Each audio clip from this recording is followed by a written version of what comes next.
पञ्चाध्यायावयवं मम कर्तुर्ग्रन्थराजमात्म्यवशात् अर्थालोकनिदानं यस्य वचस्तं स्तुवे महावीरम्। ओम नमः सदेभ्य। अपनी चर्चा पंचाध्यायी ग्रंथराज के माध्यम से चल रही है। अभी तक अपनी 102 श्लोकों तक की चर्चा हुई है। उसका सारांश भी अपन ने पढ़ लिया था। अर्थात अभी तक अपन ने द्रव्य का सामान्य विशेष स्वरूप ये अपन ने देखा। 8 से 70 तक सामान्य स्वरूप और 71 से 102 श्लोक तक उसका विशेष स्वरूप। विशेष स्वरूप में भी गुण पर्याय और उत्पाद व द्रव्य, ये 2 दृष्टिकोणों से द्रव्य का विशेष स्वरूप अपन ने देखा। अब आगे इन 5 के भी विभाग करके स्पष्ट करते हैं। गुण किसे कहते हैं, पर्याय किसे कहते हैं, उत्पाद किसे कहते हैं, व्यय किसे कहते हैं, द्रव्य किसे कहते हैं। अब इनका विस्तार में विश्लेषण चलेगा और ये बहुत ही महत्वपूर्ण है, मार्मिक है, समझने लायक है।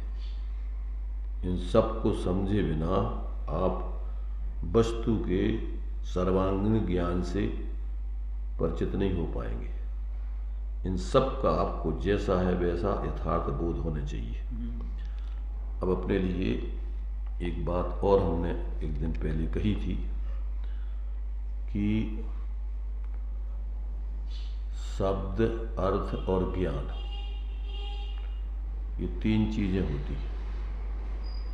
क्या क्या होती हैं? शब्द ने अर्थ और ज्ञान। इसको अपन दृष्टिकोण, ज्ञान की अपेक्षा दृष्टिकोण भी कहते हैं। शब्द, अर्थ, इनको 3 दृष्टिकोण कहो, नय कहो। शब्द नय, अर्थ नय, ज्ञान नय। अर्थात 3 दृष्टिकोणों से अपन को वस्तु स्वरूप समझाया जाता है, समझा जाता है। तो अपने लिए प्रमाण, नय, निक्षेप, ये 2 दृष्टिकोण अपन को वस्तु स्वरूप समझने के लिए भी दिए जाते हैं। 3 नाम है उसके, प्रमाण और नय। ये ज्ञान नय के ही भेद हैं, ज्ञान के ही भेद हैं। पूर्ण रूप से वस्तु को देखना वो प्रमाण के द्वारा होता है, अंश रूप से वस्तु को देखना वो नय के द्वारा होता है। तो वो ज्ञान नय के अंतर्गत ही दोनों आ जाते हैं, सामान्य विशेष के अंतर्गत। और जो अपने लिए निक्षेप हैं, क्या है? निक्षेप। तो शब्द नय, अर्थ नय, ज्ञान नय। तो जब अपने लिए शब्द नय के माध्यम से जब वस्तु को बताया जाता है, उसका कथन किया जाता है, तो उन शब्दों में निक्षेप कहलाता है वो। क्योंकि शब्दों में अपन ने उस द्रव्य गुण पर्याय का निक्षेप करके उनको अपन ने आरोपित किए हैं। वो शब्दों में ना अर्थ है ना ज्ञान है। क्या कहा?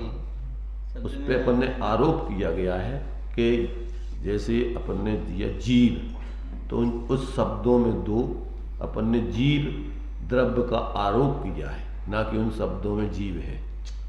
तो ये जो है, ये शब्दों के माध्यम से समझना, इसलिए अनुभव के काल में प्रमाण नय निक्षेप को न उद्योत अनुभव में न शब्द का विकल्प है, न ज्ञान के भेद माने उसके नय का विकल्प है, न प्रमाण का विकल्प है। प्रमाण से वस्तु अभेद, नय से वस्तु भेद, अंश अंश रूप, और शब्द के माध्यम से वाच्य।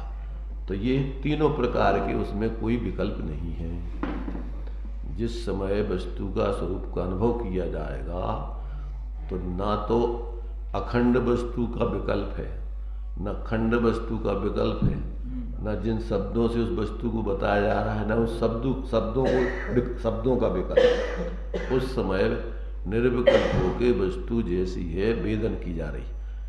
ये अपन को शब्द, अर्थ और ज्ञान जी आपको व्यवहार से समझने समझाने के लिए प्रक्रिया है, अथवा प्रमाण न निक्षेप, ये व्यवहार से अपन को वस्तु स्वरूप समझने की प्रक्रिया है। अब अपन को जिस समय वस्तु अपन अनुभव कर रहे होंगे उस समय ये प्रक्रिया वहाँ कुछ नहीं, उस समय पूरी अभेद वस्तु का अनुभव हो रहा है अपने लिए। अपने बारे में भी सोचना नहीं है, पर के बारे में भी सोचना नहीं, न वहाँ जिन शब्दों से बताया जाता है न वो शब्दों का विकल्प है। ऐसी वस्तु जो है उस समय निर्विकल्प होकर व्यक्ति जब अनुभव करता है तो वो वहाँ से व्यक्ति के जीवन में शांति मोक्ष का मार्ग आता है। और जब तक ये समझने समझाने की प्रक्रिया ज्ञान में चल रही है तब तक उसको वस्तु का अनुभव नहीं। क्या कहा अभी कल अपन ने समझा था कि विकल्पों में वस्तु नहीं आती, विकल्पों से वस्तु परिणमित नहीं होती। वस्तु अलग है, परिणमन अलग है, विकल्प अलग है। तो ये अपन को जब तक समझ में नहीं आए तब तक अपन विकल्पों में ही रात दिन उलझते रहते हैं, चाहे सांसारिक दृष्टिकोण हो चाहे धार्मिक दृष्टिकोण हो। यहाँ अपन ज़्यादातर विकल्पों में लगे रहते हैं। और विकल्पों से न तो वस्तु विकल्पों में आती है, न परिणमन उसका विकल्पों में आता है। जो अपन बोलते कार्य विकल्पों से नहीं होता, मूर्ख व्यर्थ ही बोझा ढोता, निर्विकल्प निज रूप लख हो फिर सुखी अपार रे। इन विकल्पों को छोड़कर जब तक आप अपने उपयोग को अपनी उस अभेद वस्तु में एक अभेद होकर ढाल करके अनुभव नहीं करोगे तब तक जीवन में धर्म का प्रारंभ नहीं होता, धर्म की गंध नहीं आती, शांति नहीं मिलती परिणति में। तो ये अपन को इन सब बातों को समझना कि अभी अपन जिन शब्दों से अभी स्वपर वस्तुओं को समझने के लिए प्रयत्न कर रहे हैं ये शब्द निक्षेप हैं। और जिस ज्ञान में जाना जा रहा है वो प्रमाण नयात्मक रूप से होते हैं। माने कभी अभेद वस्तु की तरफ से कथन किया जाता है, कभी खंड वस्तु के भेदों की तरफ से कथन किया जाता है। तो वो ज्ञान में जानना होता है। और पर का जानना तो परोक्षी होता है, तादात्म्य रूप होकर के नहीं होता है। पर का जानना तो अपने लिए उपचार से, चूंकि ज्ञान में स्वपर प्रकाशकपना है तो अपने ज्ञान में ही वो पर पदार्थों को लक्ष्य करके ज्ञान के ही उस प्रकार के परिणमन हो करके अपन सोचते हैं कि अपन ने उसको जाना कैसे? अपने ज्ञान में ही मात्र उस जैसा पदार्थ है उस पदार्थ को लक्ष्य में लेकर के अपने ज्ञान रूप परिणमन करके ज्ञान में जाना। तो पदार्थ अपने में नहीं आएगा, अपन ज्ञान उसमें नहीं आएंगे। अब ये तो अपन को चूंकि काय के लिए जनाया जा रहा है ताकि अपन पर द्रव्यों से इस वस्तु का परमार्थ से कोई संबंध नहीं है। तो उन विकल्पों को तोड़कर फिर अपन अपना संबंध, अपनी गुण पर्यायों का संबंध अपनी आत्मा से है। अपनी आत्मा से अतद्भाव रूप भेद होने पर भी कथनचित गुण पर्याय अभेद रूप से आत्मा में रहते हैं। तो जब अपन अपने को भी द्रव्य गुण पर्याय से विकल्पों में समझ करके और फिर सारे पर के विकल्प छोड़ के और अपने बारे में भी भेद प्रभेदों के विकल्प छोड़ के जब अपन अपने ज्ञान को अभेद रूप से अंतर्मुख होकर और अंदर से निर्विकल्प होकर आत्मा का अनुभव करेंगे तो उस समय आत्मा का पूरा अपन को स्वाद आएगा। जो आत्मा बोलते स्वानुभूत्या चकास्ते, आत्मा की प्रकटता अनुभूति स्वानुभव में होती है। स्वानुभव से प्राप्त तत्व, स्वानुभव के बिना आत्मा की अनुभूति नहीं होती। तो ये जब तक व्यक्ति, ये सारा आयोजन है काय के लिए? स्वानुभव तक पहुंचने के लिए, और इसका कोई प्रयोजन नहीं। अगर इस प्रयोजन को लक्ष्य में रख करके और ये कार्य करके वो कार्य नहीं कर रहे तो तुम्हारी सारी मेहनत, जैसे द्रव्य संग्रह जी में दिया है कि अंत में भावार्थ नहीं निकाला तो तुम्हारा शब्दार्थ, नयार्थ, मतार्थ, आगमार्थ, फिर वो तुम्हारा प्रयोजन शून्य हो गया। उस समझने से, उन विकल्पों से सिर्फ अकेला मात्र ज्ञानात्मक व्यायाम तो हो गया, परंतु उसका जो फल आना चाहिए अपन को सब विकल्प छोड़ के स्वाश्रय से आत्मानुभूति करके मोक्ष मार्ग, शांति का मार्ग, सुख का मार्ग वो जीवन में प्रकट नहीं होगा। तो इन सब बातों को अपन को बहुत गंभीरता से समझना चाहिए। अगर इन बातों को अपन ने गंभीरता से नहीं समझा तो आज तक अपनी जो दुर्दशा चल रही है उस चतुर्गति के परिभ्रमण की, उसको दुनिया में किसी में ताकत नहीं है कि तुम्हारी इस दुर्दशा को तुम्हारे से अलग कर दे।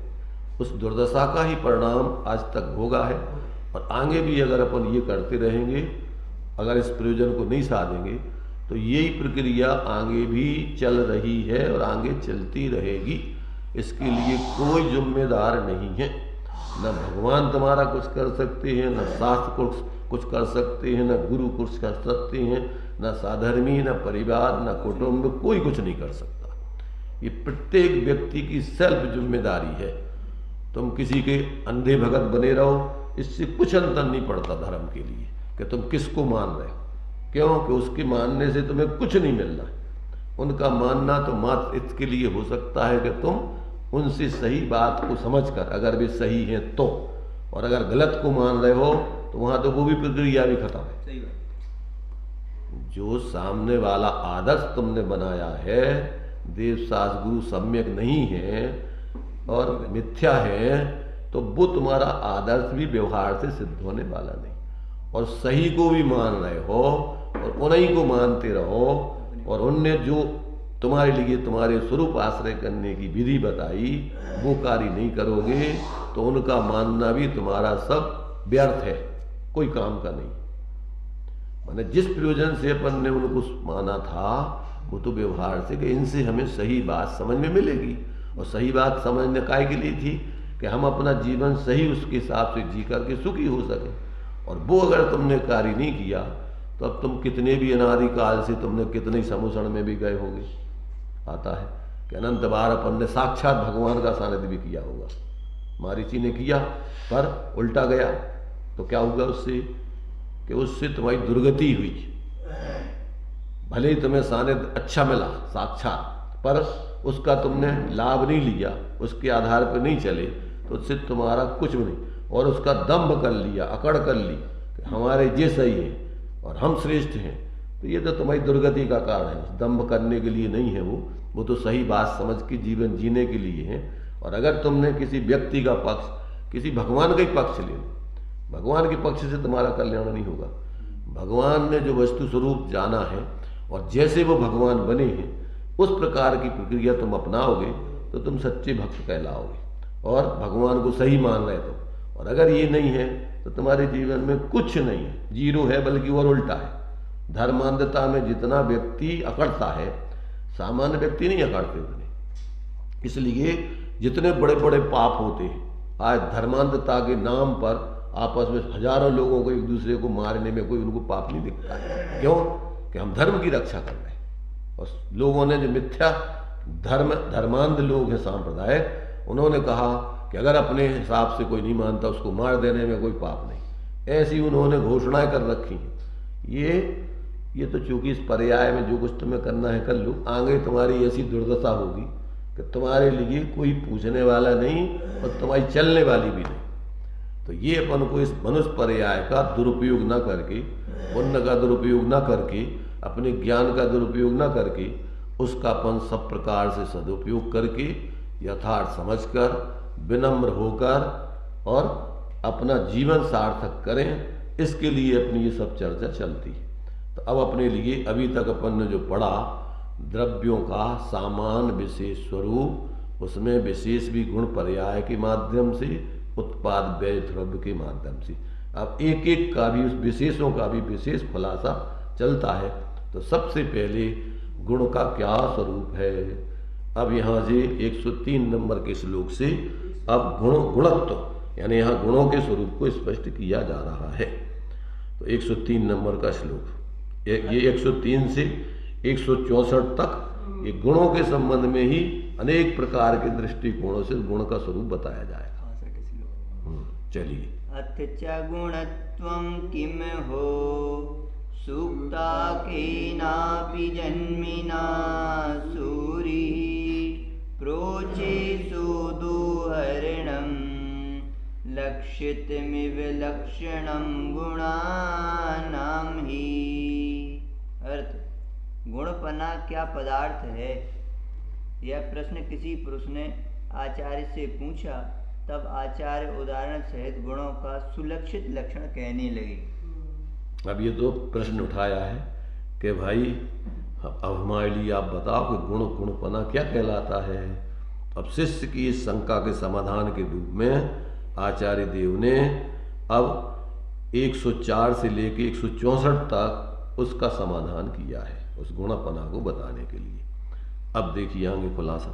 द्रव्याश्रया गुणास्युर विशेष मात्रास्तु निर्विशेषाश्च परतलगतं यदेतैर् व्यक्तमिवा लक्ष्यते वस्तु।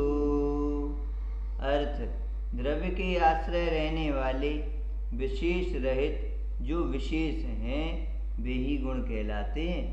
उन्हीं गुणों के द्वारा हाथ में रखे हुए पदार्थ की तरह वस्तु स्पष्ट प्रतीत होती है।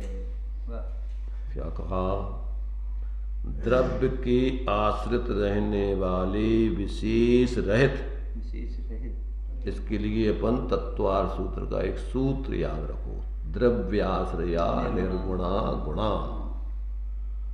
द्रव्य के आश्रित रहते हैं, एक गुण दूसरे गुण के आश्रित नहीं है। वे अपने आप में निर्विशेष है, एक गुण से दूसरा गुण अलग है, अपना अपना स्वरूप अलग रखते हैं, परंतु वो सब एक द्रव्य के आश्रित रहते हैं। निर्विशेष यानी सामान्य। निर्विशेष माने होता है द्रव्य के आश्रित, विशेष के आश्रित नहीं। विशेष के आश्रय का निषेध करने के लिए उसका निर्विशेष कहा है, ना कि द्रव्य के आश्रय से उसका रहने के लिए निषेध है। तो यहाँ कहते हैं वो अपने आप में द्रव्य के आश्रय रहने वाले विशेष रहित। निर्विशेष का अर्थ होता है दूसरे गुणों से रहित। प्रत्येक गुण अपने अपने स्वरूप रूप रहता है। एक प्रदेश दूसरे प्रदेश से कथनचित भिन्न हो, जब इस प्रदेशों की भिन्नता साबित होगी। अगर एक प्रदेश दूसरे प्रदेश रूप हो जाए तो उसकी भिन्नता कैसे साबित करो? तो एक गुण अगर दूसरे गुण रूप हो जाए, एक गुण दूसरी विशेषता रूप हो गया, तो एक गुण का रूप दूसरे गुण में तो रहता है, पर एक गुण दूसरे गुण रूप नहीं होता है, तभी वो अनेक गुण सिद्ध होंगे जितने भी गुण। इसलिए द्रव्य के आश्रित विशेष रहित जो विशेष हैं, विशेष रहित जो विशेष हैं, दूसरे गुण रहित जो गुण हैं, वे ही गुण कहलाते हैं। उन्हीं गुणों के द्वारा हाथ में रखे हुए पदार्थ, यानी आंवला बोलते अपन, रखे हुए आंवले की तरह वस्तु स्पष्ट प्रतिभासित होती है, प्रतीत होती है। जब हम इन गुणों के स्वरूप को समझेंगे तो उस वस्तु की विशेषताएं हैं जिसकी, वो वस्तु हमें बिल्कुल ऐसी हाथ पर रखे हुए आंवले के जैसे एक एक कली अलग अलग दिखती हैं, ये धाराएं बिल्कुल पूरी ऐसे अपन को।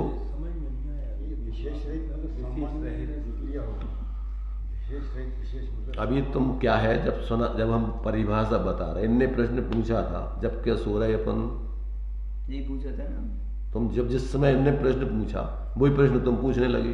अभी हमने उत्तर दे दिया, उस समय क्या सो रहे थे क्या? इसीलिए भाई अपन को 6 ढालाकार में लिखा है, ताहि सुनो भवि मन थिरयान, जो चाहो अपनो कल्याण। आप यहाँ ध्यान लगा करके जिस समय जो बात बताई जा रही है उसको ध्यान से सुनिए, आपको समझ में आएगा। तो ये कह रहे हैं कि भाई द्रव्य में विशेष अनेक होते हैं, अनंत होते हैं, ऐसा भी कहते हैं। तो अब अनंत कब सिद्ध होंगे? कि जब एक एक विशेष दूसरे विशेष से रहित हो। तो निर्विशेष माने दूसरे विशेष रूप नहीं, दूसरे विशेष से भिन्न, तभी वो निर्विशेष यानी वो विशेष अपना विशेष सिद्ध होगा, अन्यथा कैसे सिद्ध होगा? अगर मान लीजिए आप जो है शरीर में 8 अंग हैं और एक अंग दूसरे अंग रूप हो गया, तो फिर 8 अंग सिद्ध कैसे करोगे उसको? तो उनका अपना अलग अलग स्वरूप है। ऐसे ही वे द्रव्य के अंग तो हैं, द्रव्यमय हैं, परंतु जो है यहाँ पर जो है उनकी जब भेद करके स्वरूप बता रहे हैं तो एक एक गुण अलग अलग है। अपन ने द्रव्य की परिभाषा पढ़ी, द्रव्यत्व गुण की परिभाषा पढ़ी, बोलिए क्या है? के कारण द्रव्य की अवस्था निरंतर बदलती रहती है, उसे द्रव्यत्व कहते हैं। और वस्तुत्व गुण किसे कहते हैं? शक्ति के कारण द्रव्यत्व अपनी वजन क्रिया कारक रूप कार्य करता है, उसे वस्तुत्व गुण कहते हैं। अस्तित्व गुण किसे कहते हैं? शक्ति के कारण नाश होता है। अस्तित्व, वस्तुत्व, द्रव्यत्व। अग्र लघुत्व किसे कहते हैं? जिस शक्ति के कारण द्रव्य में द्रव्य बना है, एक द्रव्य दूसरे द्रव्य रूप नहीं होता, एक गुण दूसरे गुण रूप नहीं होता, द्रव्य में रहने वाले अलग अलग नहीं हो जाते। ये सब विशेषताएं हैं द्रव्य की। कौन सी विशेषताएं हैं? वस्तुत्व गुण उसे कहते हैं जिस गुण के या जिस शक्ति के कारण या जिस विशेषता के कारण क्या होता है, अपनी अपनी प्रयोजनभूत क्रिया करते हैं प्रत्येक द्रव्य, प्रत्येक गुण। माने द्रव्य में द्रव्यपना कायम रहना, गुणों में गुणपना कायम रहना, गुण द्रव्य में से अलग अलग बिल्कुल अलग अलग नहीं हो जाना, और द्रव्य ज्यों का त्यों बने रहना। ये अगुण लघुत्वपना उसका, जैसा का तैसा द्रव्य है, ये उसकी स्थिति बनी रहे। ये उनमें ही अपनी विशेषताएं हैं। द्रव्य का द्रव्यपना कायम रहे, गुण का गुणपना कायम रहे, वस्तु की अभिन्नता ज्यों की त्यों बनी रहे, ये उनमें अपनी विशेषताएं हैं। तो ये जो है ये गुण का स्वरूप बता, ये गुण, अब ये गुण माने सामान्य स्वरूप बता रहे हैं उनका। अब एक एक गुण का हमने जो विशेष बताया, अब उनका अपना अपना एक एक गुण है जिसके कारण वो द्रव्य की विशेषताएं हैं। द्रव्य की विशेषताएं हैं, जो गुण की विशेषता है वो चूंकि गुणों के समूह को द्रव्य कहते हैं, तो वो किसकी विशेषता होगी? जब अपन इसको एक एक गुण का अलग अलग स्वभाव बता रहे हैं तो वो गुण की विशेषता है। और जब अपन उन सब गुणों के समूह को इकट्ठा करेंगे तो वे द्रव्य की विशेषता है। सब कौन सी? अनंत गुणात्मक, वो जो उसमें जो विशेषताएं हैं वो सब द्रव्य है। क्यों कि गुण कोई अलग द्रव्य नहीं है, उस द्रव्य के ही विशेष हैं ये, उस द्रव्य के आश्रित रहते हैं। अभी बताएंगे आगे। ऐसे आश्रित नहीं समझना कि जैसे बोरा के आश्रित गेहूं रहते उसमें तादाद में, जैसे नमक के आश्रित खारापन, भारीपन, सफेदीपन आदि रहता है, ऐसे आश्रित समझना कि वो उस मय है, तन्मय है, वो उससे कोई अलग नहीं समझना। ऐसे पर्याय भी गुणों से क्या है, गुणों से कथनचित अतद्भाव रूप भेद होने पर भी। क्यों कि गुण त्रैकालिक है और पर्याय क्षणिक है। अभी जब पर्याय का स्वरूप बताएंगे तो उसका भी विश्लेषण करके बताएंगे कि पर्याय भी कथनचित नित्य है, कथनचित अनित्य है। पर्याय भी कथनचित उत्पाद रूप है, व्यय रूप है, द्रव्य रूप है। पर्याय भी क्यों कि वो पर्याय कोई अलग द्रव्य तो है नहीं, तो वही पर्याय गुणपने की अपेक्षा नित्य है। अगर गुण की विशेषता बताएंगे तो वो पर्याय किसकी है? तो जो गुणपने से देखेंगे तो चूंकि अपन बोलते हैं, और द्रव्यपने से देखेंगे तो वही पर्याय द्रव्य भी है। क्या है वो पर्याय? द्रव्य। क्यों द्रव्य है? कि त्रिकाल बढ़ती पर्यायों का पिंड द्रव्य है। तो अभी जो व्यक्त रूप है वो पर्याय, वो पहले शक्ति रूप थी। शक्ति रूप माने वही गुण रूप। शक्ति किसे कहते? गुणों को शक्ति बोलते हैं। तो वही पर्याय अभी सामान्य रूप से थी, वही पर्याय विशेष रूप हो गई। और शक्ति रूप से थी तो वो द्रव्य, वो गुण के रूप में थी, और शक्तिवान के रूप में देखो तो वही द्रव्य के रूप में। तो अपन इसलिए जो पर्याय अभी वर्तमान में व्यक्त है वही पर्याय पहले शक्ति रूप माने गुण रूप अथवा द्रव्य रूप, द्रव्यत्वपने रूप थी। वही पर्याय व्यय हो गई तो वो भी अभी द्रव्य रूप ही हो गई। योग्यता रूप वो द्रव्य का ही हिस्सा थी, द्रव्य में उसमें जो है विलीन हो गई, प्रकट। तो वो पर्याय द्रव्यार्थिक नय से गुणार्थिक नय से ध्रुव भी है। अपन पढ़ते ना कि ज्ञान की प्रतिपल उठे तरंग झांकता उसमें, तो उसमें तीन रूप हो गए उस पर्याय। कौन कौन से हो गए? उसमें पर्यायपने का भी धर्म हो गया, गुणपने का भी धर्म हो गया, द्रव्यपने का भी धर्म हो गया। जब द्रव्यपने से देखेंगे उस पर्याय को तो वो पर्याय ध्रुव कहलाएगी, जब पर्याय पने से देखेंगे तो पर्याय अनित्य कहलाएगी, उत्पाद व्यरूप हो जाएगी। पूर्व की पर्याय की दृष्टि से वही गुण क्या हो गया, वही गुण व्यरूप हुआ। वर्तमान पर्याय की दृष्टि से देखें वही गुण उत्पाद रूप हुआ, और अनवय रूप से देखें तो वो गुण पने की अपेक्षा ध्रुव रहा। तो ये तो कथन करने की विवक्षाएं हैं। आप वस्तु को सर्वथा कोई ऐसा खंडित नहीं समझ लेना कि ये सारी चीजें कोई सर्वथा अलग अलग हैं। इसलिए अगर सर्वथा अलग अलग मानते हो तो क्या हो जाता है, ये आभास हो जाता है, वस्तु स्वरूप की सिद्धि नहीं होती। एकांत से फिर सब द्रव्य बन जाते, इसलिए बौद्धमती बन गए। द्रव्य को अगर अपन ने पर्याय को सर्वथा भिन्न मान लिया द्रव्य से, गुण से, तो अलग द्रव्य बन गया वो, और पर्याय नष्ट हो गई, नया पूरा द्रव्य नष्ट हो गया, फिर नया द्रव्य उत्पन्न होगा। तो ये अनेकांत दृष्टि से आप अभी आगे चलेंगे कि अभी पर्याय में भी नित्यानित्यपना है, क्योंकि वो गुणों की अवस्था है। तो वो पर्याय में गुणपना भी है, पर्यायपना भी है, और अभेद दृष्टि से वो गुण द्रव्य ही है, तो वो द्रव्यपना भी है। अब ये जब तक आपका दृष्टिकोण सम्यक नहीं होगा, सापेक्ष नहीं होगा, निरपेक्ष होगा, तो ये सब मिथ्यात्व के रूप अनंतों प्रकार के एक एक पर्याय, एक एक गुण, जितने प्रकार की विपरीतताएं उतने प्रकार का मिथ्यात्व खड़ा हो जाएगा। इसलिए अनेकांत, सम्यक एकांत, सम्यक अनेकांत, मिथ्या अनेकांत, मिथ्या एकांत, मिथ्या उभय, मिथ्या अनुभय, ये सारे के सारे जीवन में अज्ञान दशा में चलते रहते हैं। जब तक इनको नहीं समझे तब तक भटकने के अलावा कुछ अपने लिए व्यवस्था नहीं। इसकी व्यवस्था कोई दूसरा, तुम किसको मान रहे हो तुम जानो, पर तुम्हारा जीवन में अगर सही जानकारी करके स्वरूप आराधना नहीं कर रहे तो तुम भटक रहे हो। इससे कोई अंतर नहीं पड़ता कि तुम्हारे समूह में, संप्रदाय में कितने लोग इकट्ठे हो गए। भाई देखो, मोहम्मदन धर्म को मानने वाले सबसे ज्यादा, अथवा ईसाई धर्म को मानने वाले सबसे ज्यादा, कितने धर्मात्मा हैं वो, कितने % धर्मात्मा हैं? और चलो उनको छोड़ो, निगूढ़ या जीवों की संख्या सबसे ज्यादा है। तो निगूढ़ पूर्वक जीवन जीने वाले कितने धर्मात्मा हैं?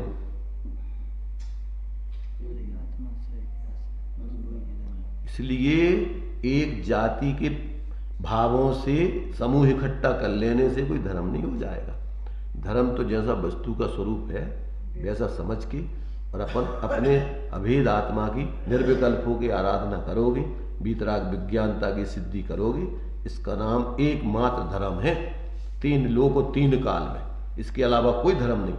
3 लोक 3 काल, अब उसके लिए नहीं, 3 भुवन में सार, 3 भुवन में सार, वीतराग विज्ञानता, शिव स्वरूप शिवकार। किसके लिए? किसके लिए? 13 पंथियों को, 20 पंथियों के लिए, निश्चय वालों को, व्यवहार वालों को, हिंदुओं को, मुसलमानों को, किसको? भारत वालों को, क्या विदेश वालों को? एक होई त्रय काल में परमार्थ को पंथ, और साधे इस परमार्थ को वह व्यवहार संबंध। जिस व्यवहार प्रक्रिया से आप यहां आ जाओ तो वो व्यवहार तुम्हारा सम्यक है, और जिस व्यवहार से तुम इस प्रक्रिया से दूर चले जाओ, इसके विपरीत तुम्हारी प्रवृत्ति हो, वो सब मिथ्या तुम्हारा व्यवहार है, व्यवहाराभास है, मूढ़ता है। उसमें कुछ भी धर्म का उपाय नहीं अपना रहे आप। ये दिमाग में पहले पक्के रूप में निर्णय हो तो अपन किसी भ्रम में, किसी दंभ में आकर के अपने को भ्रमित करके अपनी जिंदगी खराब नहीं करेंगे। बिल्कुल अकेले होकर के, धर्म जो है एकला चलने वाला कार्य है, इसमें कोई साथी संगाती नहीं होता है। प्रत्येक व्यक्ति अकेला अकेला है, अकेला अकेला था, अकेले अकेला रहेगा, कोई किसी का साथी संगाती नहीं होता है। इस भ्रम में मत रहना कि हमारे संग में बहुत लोग लगे हैं तो हम बहुत बड़े धर्मात्मा बन गए। और तुम किसको मानते हो? सही लोगों को भी मानते हो और उनके बताए मार्ग पर नहीं चलते हो और उसका दंभ करते हो, अकड़ते हो, तो तुम्हारे लिए उससे कोई लाभ नहीं, हानि बहुत है। एक अभी अभी आपने बोला सम्यक एकांत और सम्यक अनेकांत, ये मिथ्या दृष्टि को बोलते हैं। हैं? क्या? सम्यक एकांत तो सम्यक अनेकांत है। हाँ। मिथ्या दृष्टि नहीं, क्या सम्यक जब लगा दिया तो काय को मिथ्या दृष्टि को? ये चारों बोल गई अरे चार बोल गए तो इसमें से कौन सही कौन गलत? हमें लगा चार बोल गए तो इसका मतलब क्या हुआ कि चार होते हैं चार प्रकार से। निरपेक्ष दृष्टिकोण का पर है? निरपेक्ष दृष्टिकोण। अभी तो पहले सामान्य से चार बोले हमने, तो तुम किस में हो? हाँ। सम्यक एकांत तो सम्यक अनेकांत में हो, क्या मिथ्या एकांत मिथ्या अनेकांत में?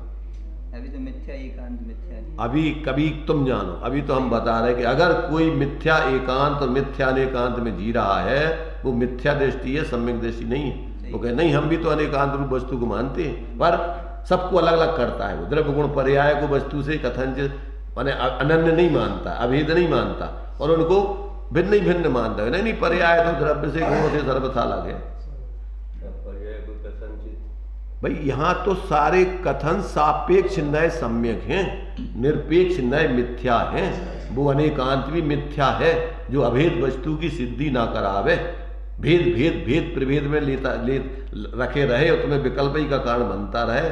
वो अनेकांत अनेकांत नहीं है, मिथ्या अनेकांत है। वो जो अनेकांत यानी जो अनेक पक्ष एक वस्तु की सिद्धि के लिए है, जितने भी भेद हैं वो अभेद वस्तु की सिद्धि के लिए है, ना कि अलग अलग वस्तुओं की सिद्धि करने के लिए। वस्तु के अंश वस्तु को बताते हैं, ना कि अलग अलग वस्तुएं सिद्ध करते। तो जिन अंशों से आप अभेद वस्तु की सिद्धि करो वो अनेकांत सम्यक है, और जिससे अभेद वस्तु की सिद्धि नहीं करो तो वो अनेकांत अनेकांत है नहीं, मिथ्या एक अनेकांत है। इसलिए श्रीमद जी का एक वचन अनेकांत पण सम्यक एकांत एवं निज पत्नी प्राप्ति सिवाय अन्य हेतुए उपकारी नहीं। अनेकांत भी अभेद एक वस्तु की सिद्धि करने के लिए है, उस अनेकांत से अभेद एक वस्तु की सिद्धि नहीं की तो वो अनेकांत कोई तुम्हारे काम का नहीं है। इसलिए ये दुहाई मत देते रहना कि मैं तो अनेकांतवादी हूं, मैं तो अनेकांतवादी हूं, और कोई कहे नहीं नहीं मैं तो सम्यक नहीं, मैं तो एकांतवादी हूं। सम्यक एकांत में तो अनेकांत गर्भ थे, तुम अनेकांत का विरोध नहीं कर सकते कि नहीं सब हम तो आप सम्यक एकांत वाले हैं, तो तुम भी मिथ्या एकांत वाले हो। इसकी भी खींच। अगर तुमने ये कहा कि हम तो सम्यक एकांत वाले ही हैं और उसमें अनेकांत को आपने निकाल दिया। अरे सम्यक एकांत अभेद वस्तु सर्वथा भेदों को छोड़ के नहीं है, अभेद वस्तु में भी भेद गर्भित है सब। इसीलिए जब तक आपको ऐसा पूरा संतुलन वस्तु स्वरूप का निर्णय में नहीं हो तब तक आपकी जो भी मान्यता और ये सारे इन विकल्पों में ही संतुष्ट हो गए तुम। ये समझने के लिए समझना नहीं है, जीने के लिए अनुभव के लिए समझना है। इसलिए जब तक आप प्रयोजन नहीं साधो तो ये भी क्षयोपम ज्ञान 11 अंगनों पूर्व तक का तुम्हें डुबोने वाला है। अगर क्षयोपम ज्ञान को यह अहंकार करने लगे कि हम बहुत जानते हैं तो ये भी तुम्हारा कल्याण नहीं कर देगा। जब तक उस जानने को तुम सारे को गुण करके और अंदर में जानने वाले को नहीं जानोगे, निर्विकल्प होगे, तब तक तुम्हारा ये जानना भी कोई प्रयोजनभूत नहीं है। पैसे वाले को पैसों का उपयोग करने के लिए पैसे हैं, दंभ करने के लिए नहीं है। अकड़ के चलता है तो वो बहुत दुर्गति का पास होता है। ऐसे जो क्षयोपम ज्ञान वाला आत्म कल्याण करने के लिए तेरा क्षयोपम है, दंभ करने के लिए नहीं है। अगर तू दंभ करता है तो पहला सबसे पहला मिथ्यात्व का भेद में दंभ मान लिया है, ज्ञान का मद, क्षयोपम ज्ञान का। इसलिए ये मद करने के लिए नहीं है, अकड़ने के लिए। ये तो तेरे लिए अपने में सुकड़ने के लिए है सब। इन सबको समझ करके और अपने में अभेद हो के भैया अपने में आ जा, सब छोड़ के विकल्पों को। तो ये एक एक बात को अपन को जब तक इनको गंभीरता से नहीं लेंगे तब तक इन शास्त्रों से धर्म के जितने कार्यक्रम हैं, कार्यक्रमों से भी अपन अपने धर्म का और विपरीत पोषण करते हुए, यानी धर्म से विपरीत परिवर्तन करते हुए, कार्यक्रमों से अपन दंभ करके बाहर से ज्यादा फैलाव कर दिया और अकड़ने लगते हैं। क्या करने लगते हैं? अकड़ने लगते हैं कि मैंने जो बहुत बड़ा धर्म कर दिया, और उसमें तुम विनम्रता से आयोजन तो सारे जीव समझे इसके लिए हैं, ना कि तुम सब जीवों में विशेष दिखने लग जाओ। इसके लिए उन सारे जीवों को सत्य धर्म का बोध हो, सभी जीव आकर के समझे, इसके लिए है, ना कि दूसरे जीवों को तुम अपने को विशेष बताने के लिए उस तुम आयोजन को कर रहे हो। तो ये सारे के सारे विपरीतताओं में, और नेतृत्व विपरीत हो गए तो सब उल्टा हो जाता है, पूरा सब विपर्यास खड़ा होता रहता है उसमें। तो ये सारी बातें बहुत गंभीरता से इस मनुष्य पर्याय में थोड़ा सा काल है, और इसमें अगर अपन संतुलित तरीके से समझ के जीवन का आत्महित का प्रयोजन नहीं साधा तो कब तुम्हारी मट्टी पलित हो जाएगी, मट्टी बन जाएगी, तुम्हें पता नहीं पड़ेगा। चलिए आगे अपन जो है आगे देखिए कि का क्रम से उस गुणों का स्वरूप यहां बता रहे। तो भैया ये गुण क्या है? द्रव्य के आश्रय रहने वाले विशेष रहित जो विशेष हैं वे ही गुण कहलाते हैं। उन्हीं गुणों के द्वारा हाथ में रखे हुए पदार्थ की तरह वस्तु स्पष्ट प्रतीत होती है, भाषित होने लगती है। जब अपन इन विशेषों से सामान्य के स्वरूप को समझते हैं तो अपन को सामान्य के संबंध में भ्रांति खत्म हो जाती है कि कितनी विशेषताओं को लिए हुए ये वस्तु है।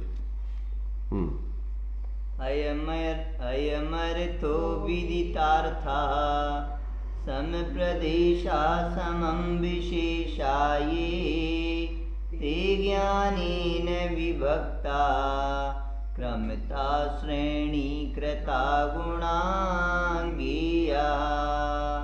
अर्थ, गुण द्रव्य के आश्रय रहते हैं।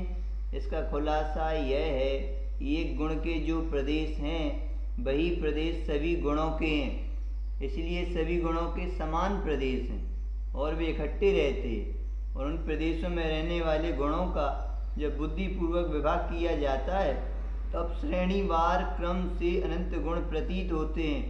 अर्थात बुद्धि से विभाग करने पर द्रव्य के सभी प्रदेश गुण रूप ही दिखते हैं। गुणों के अतिरिक्त स्वतंत्र आधार रूप प्रदेश कोई भिन्न पदार्थ नहीं प्रतीत होता है। वाह। इसलिए जब अपन द्रव्य की चतुष्टय के आधार से भेद करते हैं तो अमूर्तिक प्रदेशों का पुंज, प्रसिद्ध ज्ञानादि गुणों का धारी, अनादि निधन, वस्तु आप।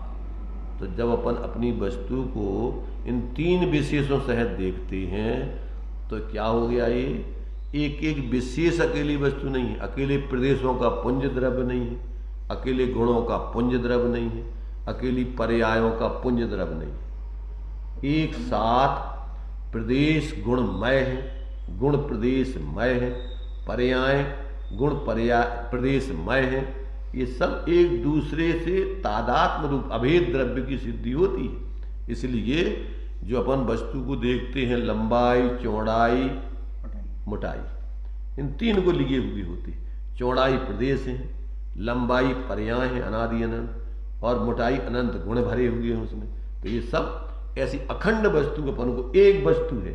अगर अपन इनको भी भेद रूप कर दो तो वस्तु खंडित हो जाती। इसलिए वस्तु सामान्य विशेषात्मक, अभेद होकर के भेद रूप, भेद होकर के अभेद रूप, एक दूसरे मय। तो ये अपन को वस्तु का स्वरूप पूरा ऐसा ध्यान में आना चाहिए। अकेले मात्र अपन ने वस्तु को सामान्य आत्मा की मान लिया, अथवा एक विशेषता रूप मान लिया, दूसरी विशेषताएं निकाल दी। तो ये सब विशेषता है, प्रदेश विशेषता है, गुण विशेषता है, पर्याय विशेषता है। ये क्या है? ये उसकी विशेषता है त्रैकाले। बिना प्रदेशों के, बिना गुणों के, बिना पर्याय के क्या कभी द्रव्य तुम्हारे लिए मिल सकता है लोक में? एक समय को भी क्या आप इन तीन के बिना आपको कहीं द्रव्य मिल सकता है? इन तीनों का खंड पिंड का नाम द्रव्य है। तो प्रदेश, गुण, पर्याय, तो अभी पूरा का पूरा खंड। तो एक एक प्रदेश में सब चीजें एक समय में सब मिल रही, एक समय में सब है। इसीलिए अपन किसी भी दृष्टिकोण से देखते हैं, अपन को पूरी अखंड वस्तु दिखना चाहिए। अपने आप में वो उसका खंड वस्तु नहीं, चाहे पर्याय से देखो, चाहे गुणों से देखो, और चाहे प्रदेशों से देखो, अखंड है। प्रदेश भी कोई अपन ने बांट दिए तो कैसे खंड खंड नहीं हो जाते? तो अखंड प्रदेशों को समझने के लिए व्यवहार है, भेद किए हैं। तो अखंड वस्तु को समझने के लिए उसके सारे ये व्यवहार के भेद हैं, प्रदेशों के, गुणों के, पर्याय के, परंतु उस वस्तु को खंडित करने के लिए नहीं है।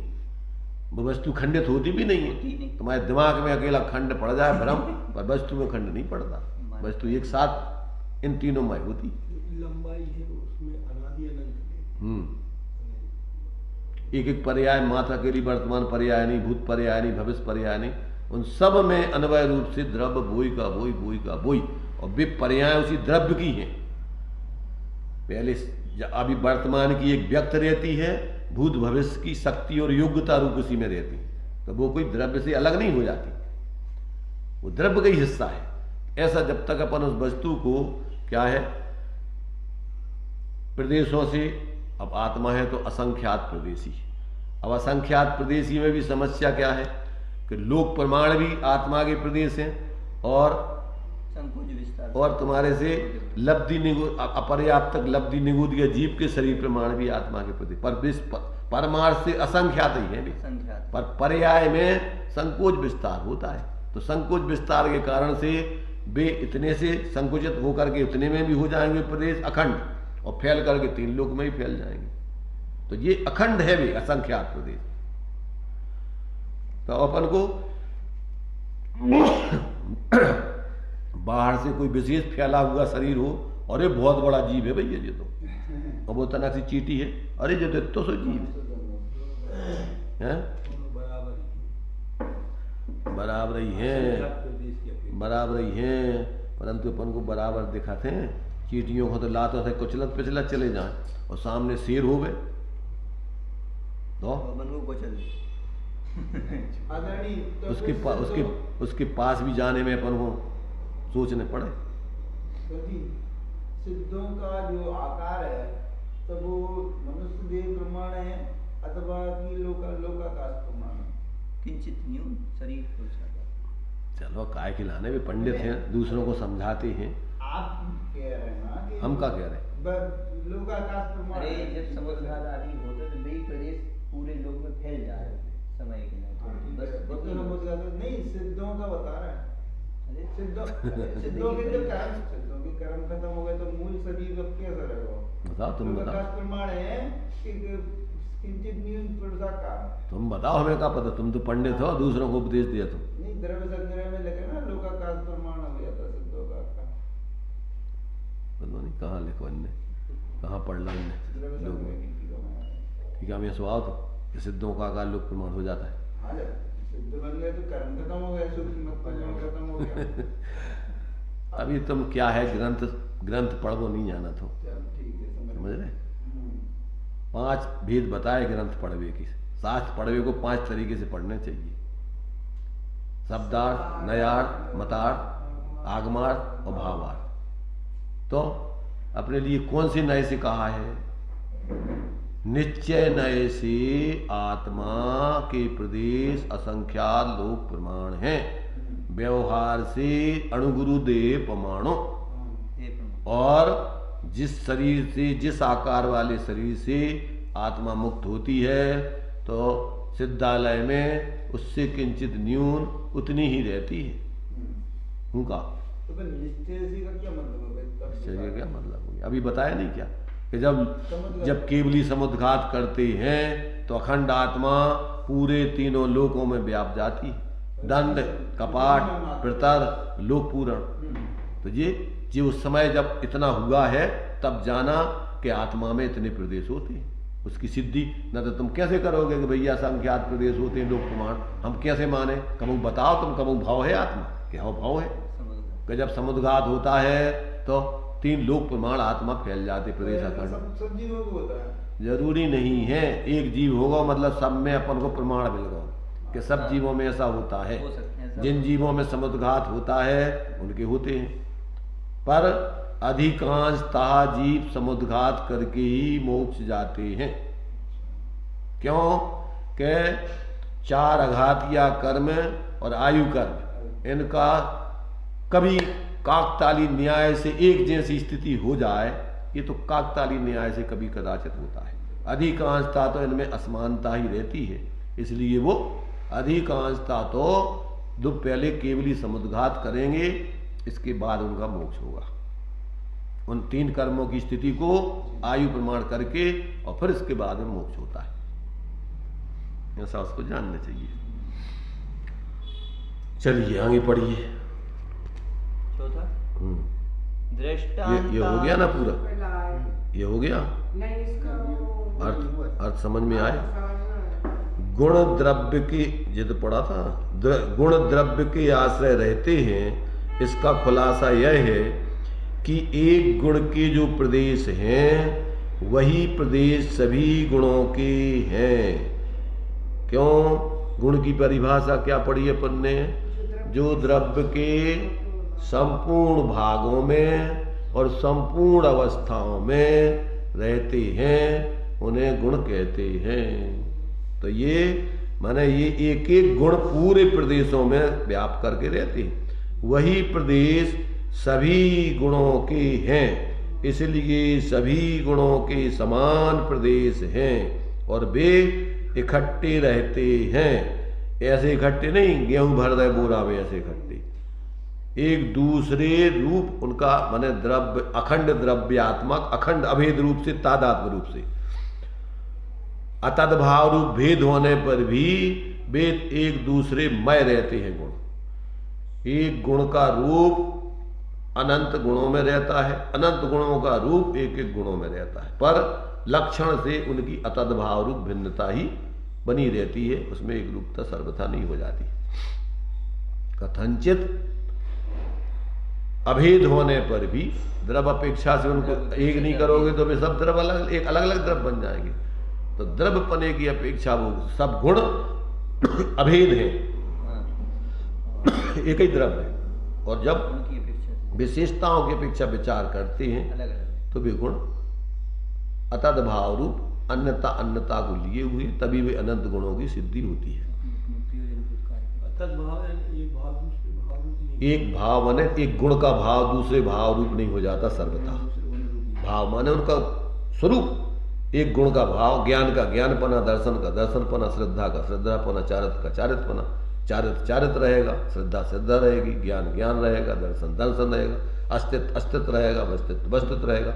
अगर एक दूसरे रूप हो जाए तो फिर उनकी भिन्नता ही नहीं रहेगी, और सर्वथा अलग अलग हो जाए तो इतने अनंत द्रव बन जाएंगे।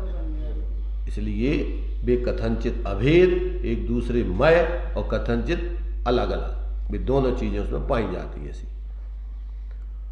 तो यहां पर कहते हैं वही प्रदेश सभी गुणों के हैं, इसलिए सभी गुणों के समान प्रदेश हैं और वे इकट्ठे रहते हैं। उन प्रदेशों में रहने वाले गुणों का जब बुद्धिपूर्वक विभाग किया जाता है तब श्रेणीवार क्रम से अनंत गुण सिद्ध प्रतीत होते हैं। अर्थात बुद्धि से विभाग करने पर द्रव्य के सभी प्रदेश सभी प्रदेश गुण रूप ही दिखते हैं। गुणों के अतिरिक्त स्वतंत्र आधार रूप प्रदेश कोई भिन्न पदार्थ नहीं प्रतीत होता है, ऐसा जानना चाहिए। गुण इन्होंने लिया है कि गुण है वो श्रेणीवार क्रम रूप होते हैं, जबकि गुण तो अक्रम रहते हैं। अक्रम का अर्थ क्या होता है? अक्रम का अर्थ होता है एक दूसरे में, और क्रम का अर्थ होता है एक दूसरे से अलग अलग। श्रेणीवार का अर्थ क्या होता है? श्रेणीवार मतलब जैसे आत्मा के प्रदेश हैं, सब इकट्ठे हैं, पर हैं कैसे? सब अलग अलग। इसलिए एक साथ गुणों का जो है, गुण जो है त्रयक रूप में एक रहते हैं, और पर्याय व्यतिरेक रूप होती हैं, पर्याय क्रम से होती हैं, और गुण एक साथ पर एक ही हो जाते कि अलग अलग रहते हैं? अलग अलग किसी अपेक्षा से अभेद ही है। जैसे प्रदेश किसी अपेक्षा व्यवहार से अलग अलग है, और किसी अपेक्षा एक अखंड द्रव्य ही है, उनको तुम सर्वथा अलग अलग मान लो तो एक एक द्रव्य बन जाएंगे। इसलिए इस सारी विवक्षाएं कहाँ कह रहे हैं, वो किस विवक्षा से कह रहे भेद, किस विवक्षा से कह रहे अभेद, किस विवक्षा से कह रहे श्रेणीबद्ध, किस अपेक्षा से कह रहे वो एक साथ। अब वो विवक्षा जब तक नहीं समझ में आएगी अपन को, अब व्यवहार में पर्याय भी व्यवहार का विषय है, गुण भी व्यवहार का विषय है। कैसा विषय है? गुण एक साथ व्यवहार को विषय है और पर्याय क्रम क्रम से व्यवहार को विषय है। ये व्यतिरेकी होती है और वो अनवयी रहते हैं, एक साथ विशेषताएं। श्रेणीबद्ध का क्या मतलब? श्रेणीबद्ध का मतलब एक साथ अलग अलग, श्रेणीबद्ध यानी एक साथ अलग अलग। आत्मा में जैसे प्रदेश होते हैं ना, माने आत्मा के जो है जैसे एक साथ सारी, अपन बोलते हैं ना कि जब मोक्ष होता या गति से गत्यांतर जीव होता है, कैसा होता है? श्रेणी, अनुश्रेणी गति, यद्वत अथवा नहीं होता तरह अनुश्रेणी गति। जिस दिशा में जाएगा उसी दिशा में सीधे डंडे जैसा, तो डंडे जैसे, तो गुण डंडे जैसे एक साथ फैले हुए हैं। ऐसे जो है ये जो है पर्याय क्रम क्रम से होती रहती है, एक के बाद एक के बाद एक के बाद एक। ऐसा जो है उसका किस प्रकार का क्रम बता रहा है वो अपन को समझना चाहिए। तो एक प्रदेश पर अनंत गुण कहलाएंगे ना? जी हाँ। तो इस प्रकार से अपन को इन गुणों का स्वरूप समझना चाहिए। तो और ये बुद्धि में विभाग होता है, वस्तु में ऐसा विभाग नहीं होता है अलग अलग पने का। वस्तु में तो कथनचित विभाग भी होगा, कथनचित उसकी भिन्न अन्यता दिखेगी, पर वो सर्वथा वस्तु रूप से नहीं होगी, वो विशेषता रूप से उसकी भिन्नता होगी, अन्यता होगी। समझने के लिए इसमें भेद है। हाँ, वस्तु बने से अभेद है। वस्तु को वस्तु में से वो अलग नहीं निकल जाएगा। अर्थात बुद्धि से विभाग करने पर द्रव्य के सभी प्रदेश गुण रूप ही दिखते हैं। गुणों के अतिरिक्त स्वतंत्र आधार रूप कोई प्रदेश भिन्न पदार्थ नहीं प्रतीत होता।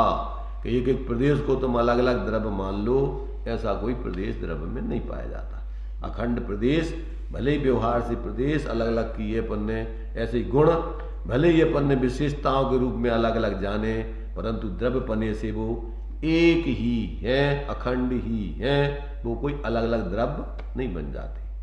ऐसा भी कह सकते हैं कि जो भेद करें वो समझने के लिए करें, वस्तु को नहीं, ऐसा नहीं कह सकते हो भाई। वस्तु में भी सामान्य विशेषात्मक धर्म है कि नहीं है? ऐसा थोड़ी है ज्ञान में ऐसा कि है नहीं है और जान लेवे तो वो तो ज्ञान मिथ्या हो गया। वस्तु में भी ऐसा है, इसलिए ज्ञान में जानते। हाँ, गुण पने से है, ना कि द्रव्य पने से भेद है।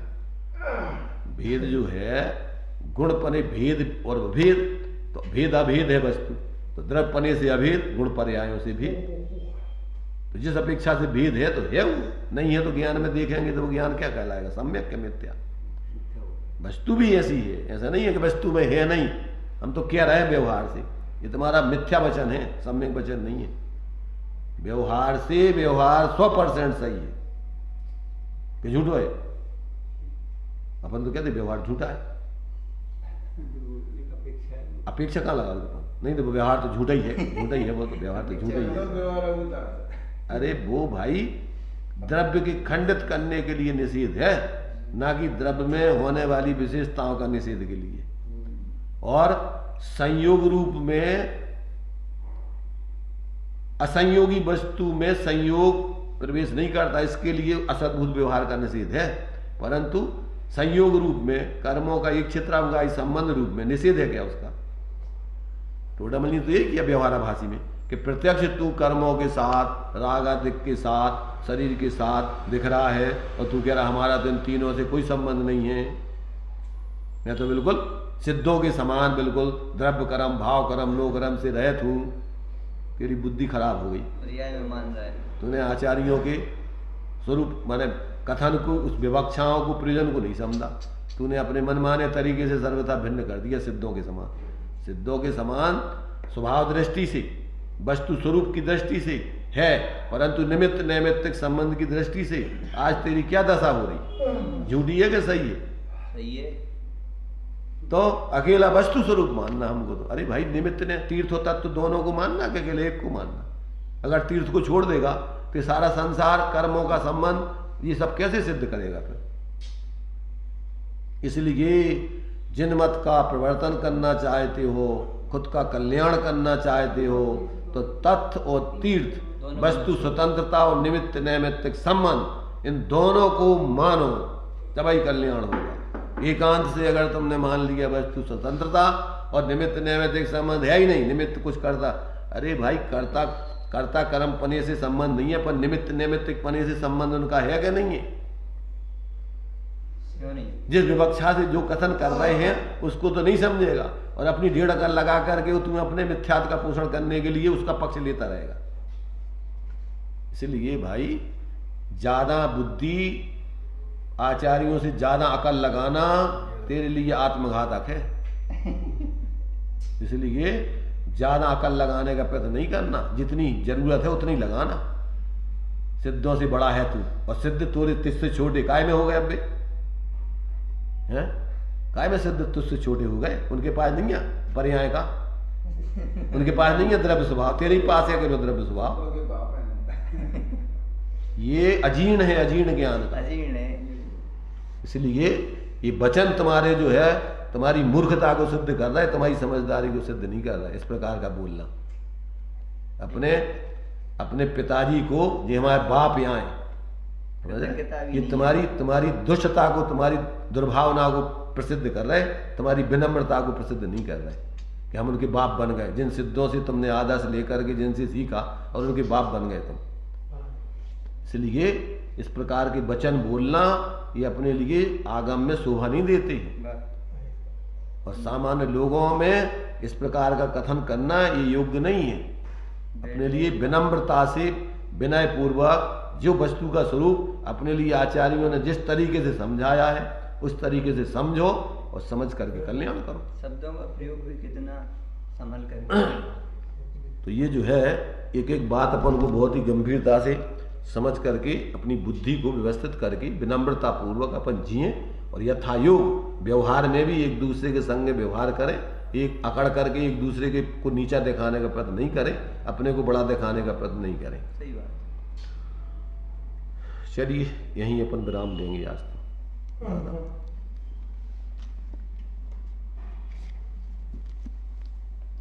निज निधि निज में बताई, अनंत उपकार है उसके लिए जिन वाणी माँ को वंदना सतबार।